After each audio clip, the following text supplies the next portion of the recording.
this year, we saw results from the CONTESSA study.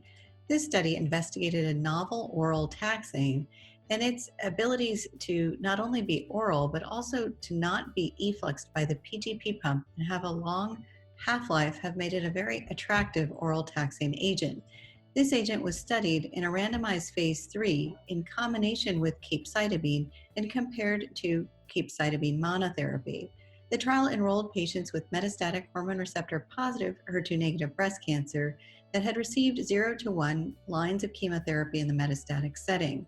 Importantly, prior taxane in the neoadjuvant or adjuvant setting was required, and there was no pre-specified required disease-free interval from prior taxane.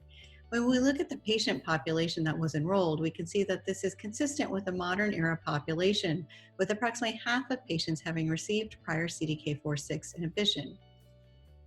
The study found that adding taclizumab to low-dose capecitabine resulted in an improvement in progression-free survival from 6.9 to 9.8 months, consistent with a hazard ratio of 0.71.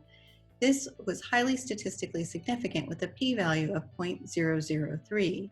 When we look at outcomes by pre-specified subgroups, we can see benefit was even seen in those patients with a short disease-free interval from prior adjuvant taxane.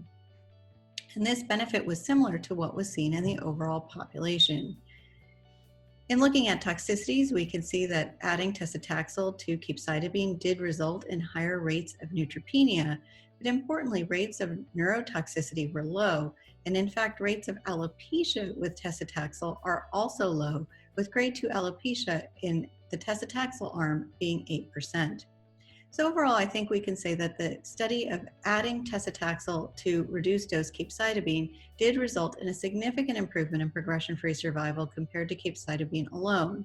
These data suggest that this combination could represent a new standard therapy for metastatic hormone receptor positive disease.